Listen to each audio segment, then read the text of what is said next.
Sebanyak 15 keluarga merangkumi 59 penduduk di Kampung Batang 3, Klebang memohon kerajaan negeri mempertimbangkan status tanah yang didiami mereka selama ini. Difahamkan status tanah terbabit kini milik Majlis Agama Islam Melaka Maim dan telah diberi kepada agensi kerajaan bagi pembangunan tanah kubur di kawasan tersebut. Pengerusi Jawatankuasa Pembangunan dan Keselamatan Kampung JPKK Batang 3, Mustafa Muhammad Babu, 53 tahun berkata, situasi itu jelas sekali mengganggu kehidupan penduduk, terutama warga emas di kawasan itu, memandangkan ia telah didiami dari generasi ke generasi mereka lebih 100 tahun lalu. Saya tahu kisah tanah ni memang telah diduduki lebih 100 tahun. Jadi apabila saya rasa kecewalah bila kita buat permohonan ditolak. Saya duduk sini sejak kecil sampai sekarang. Generasi dah berapa generasi dah? Bermakna kalau saya nak kirakan generasi yang duduk di atas tanah wakaf ni adalah generasi yang ketiga. Jadi itulah harapan saya kan, supaya kerajaan dapat membantu. Kerana yang ada ni bukanlah orang yang senang, semua orang yang susah. Dan mereka memang orang kata telah begitu lama duduk di sini. Jadi perlu pada saya kerajaan membantu mereka agar mereka ni dapat senang hati. Untuk makluman semua, apabila mula-mula dulu dapat surat, ada yang masuk hospital terperanjat. Sebab kita tak tahu. Asalnya kita berfikirkan ini adalah tanah wakaf.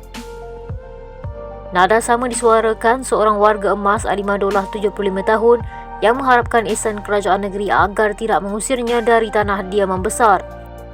Katanya dia hanya mengetahui status tanah tersebut pada 2 tahun lalu selain turut mendapat surat untuk segera mengosongkan tempat berkenaan.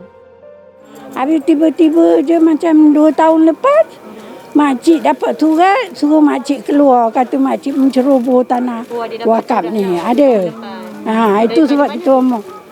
Daripada pejabat tanah lah agaknya. Kita pun tak tahu lah daripada mana asalnya. Dah tua-tua macam ni, ke mana nak pergi lagi? Kalau masa muda, bolehlah cari-cari rumah.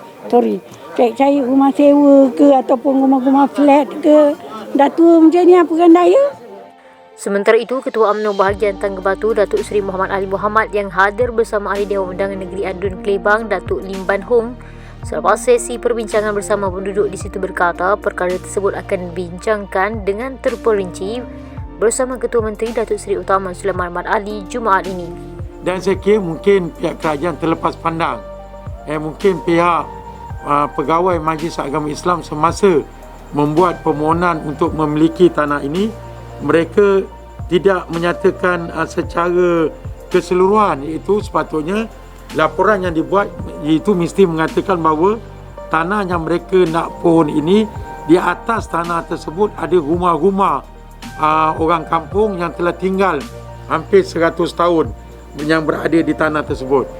Jadi saya minta supaya pihak kerajaan negeri membuat keputusan semula supaya menarik balik keputusan kepada pihak Maim dan berikan lot-lot tanah ini kepada penduduk yang telah duduk menetap sejak datuk moyang mereka.